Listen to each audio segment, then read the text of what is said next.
All right. So if you have children and you have an agreement about custody and timeshare, then the following forms would need to be attached to the judgment, FL180. Let's go through them. So the first form is FL341 with petition and respondent, case number, attachment to the judgment, check the box, FL180. And then jurisdiction, this court has jurisdiction to make child custody orders, in this case, under Uniform Child Custody Jurisdiction and Enforcement Act. And these are the code sections that explain why the court has jurisdiction over your child. Notice and opportunity to be heard. The responding party was given notice and opportunity to be heard as provided by the laws of the state of California. You cannot check it off, it's assumed. Number 3, country of habitual residence. The country of habitual residence of the child or children in this case is United States. Okay, so these are the facts that are very important in order for the judge to make custody and visitation orders or sign off on your judgment package, which will become a judgment. Number 4, penalties for violating this order. If you violate this, you may be subject to civil or criminal penalties or both. Again, nothing to check off. So if you have child abduction situation that needs to be addressed, then it will be another form that we will discuss later. Number 6, child custody. Custody of the minor children of the parties is awarded as follows, and I made up names. The child 1, child 2, date of birth, legal custody joint, physical custody joint. Because you have a joint agreement, I assume it will be joint. We don't have history of domestic violence here in this amicable situation. And we have visitation.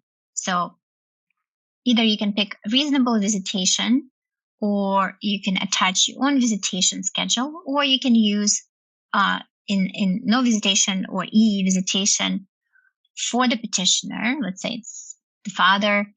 And then either we can pick weekends or alternative weekends, which is very typical, from Friday after school to Monday drop off. And needs to be checked off here. Monday start at school. And then weekends on weekdays, on Wednesdays after schools until 8 p.m. So that's, and if you have other visitation, then you can fill out MC05025. So number 9 talks about visitation parenting time with allegation of domestic violence, if it's applicable to you, and you have to fill this out. In my case, it's all amicable. 10, transportation, who is driving, receiving parent who is going to transport. Travel with children, the petitioner and respondent must have written permission from the other parent to travel with the children out of state and out of United States, or not. It's up to you, but I just checked it off what I usually check off. Holiday schedule is, please see FL341C, which is another form. Additional custody provisions in another form. And joint legal custody form. I have all kinds of forms, so it's fine. So let's go to the next form. Supervised visitation. So you will fill it out only if there's domestic violence, restraining order, or alcohol issues, and the other parent is agreeing to this, and this will become a judgment package. Or they're not agreeing to it, they didn't respond to your petition, you still can do this, fill out this form. 341B, child abduction. If there are any problems with child abduction, you would be filling out this form. If there are violations of removing the child without your consent, not telling you where the child is, then fill out this form. C, holiday schedule. So in our case, it's going to be judgment. So checking off this box, we create, it's nicely done here because it's already listed out. We create times from 8 a.m. to 8 p.m. every year, and we pick who gets what. So I'm not going to do it for you because it's your life. So I'm just giving you here an example, child's birthday, and you pick a date to make sure it's clear, father's birthday, mother's birthday, that the child is with you.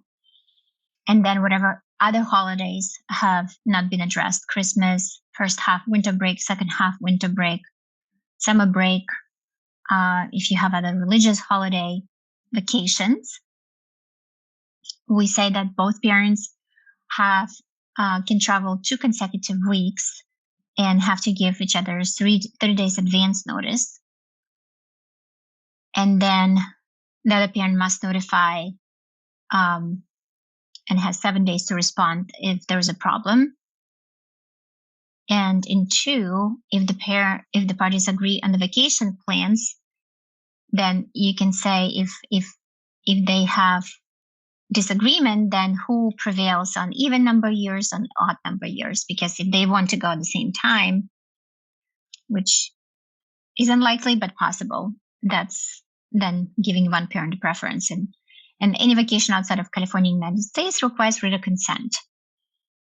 Or not. Or you can say other requires to give 30 days notice and provide itineraries and things like that are important to you, phone numbers and location where you stay. Okay, next form. 341D, additional provision physical custody. Again, checking off judgment. Additional provision for physical custody, petitioner respondent have joined physical custody and the number 1 notification of parties' current address. So these are the obligations that come with joint legal and physical custody. So petitioner respondent must notify within 7 days of any change in address or email, if there's a change in email, phone number, cell phone, children's school. The parties may not use this information for the purposes of harassing, annoying, disturbing of peace of the other, or invading other privacy. Number 2, notification of proposed move of a child within California or within the county. You can specify. So including the county and state of the new address. I would say not 14 days, I would say 1 year, because it might create a lot of problems so that the other parents can stop if they're not in agreement. Child care, the children must not be left alone without age-appropriate supervision. The parties must let each other know the name and address and phone number of the children to regular child care providers. Right of first option of child care, it's called right of first refusal. In the event that any party requires child care for 8 hours or more while the children are not in his or her custody, the other parent or parties must be given the first opportunity with as much prior notice as possible to care for the children. So, for example, if a parent knows they will be traveling on the weekend during their custodial time, the other parent could take the children instead of using some child care provider where the other parent even has to pay 50% if it's work-related travel. 5, canceled visitation. And then you can fill out these checkboxes. So, for example, in B, if the non-custodial party is unable to exercise visitation parenting time on a given occasion, he or she must notify the custodial parent at the earliest possible opportunity, or you can check off a week before. But, doesn't usually work like that in life. But so they need to know, the other parent needs to know. 5C, if the children are ill or unable to participate in scheduled visitation, parenting time, the custodial party must give the non-custodial party as much notice as possible. So these are probably the most common sense kind of provisions that they will become a judgment and order. So phone contact, I'm not going to read through that because it's really, really basic. Like no negative comments, no discussion proceedings with the children, not using the children as messengers, don't use alcohol around the children, do not expose them to cigarettes and marijuana, do not interfere with schedule of any party without their consent, meaning don't schedule extracurricular activities without the non-custodial parent consent when it's going to be later their custodial time. Closing, books. So that's pretty basic. or check it all off. Why not? E, joint legal custody.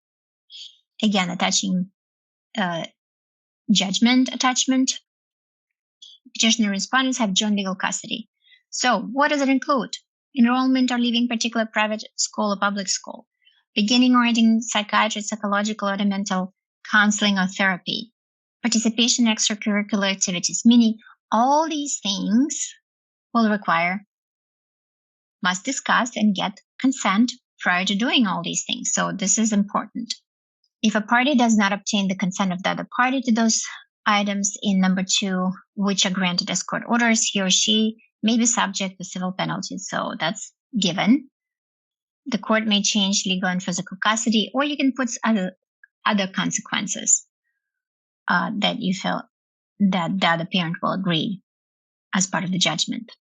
Special decision-making designation, if you like, healthcare notification, each school notification, name. The party will not change the last name of the children, obviously, without written consent of the other party. So that's pretty common sense here, right? But it's important that we have this.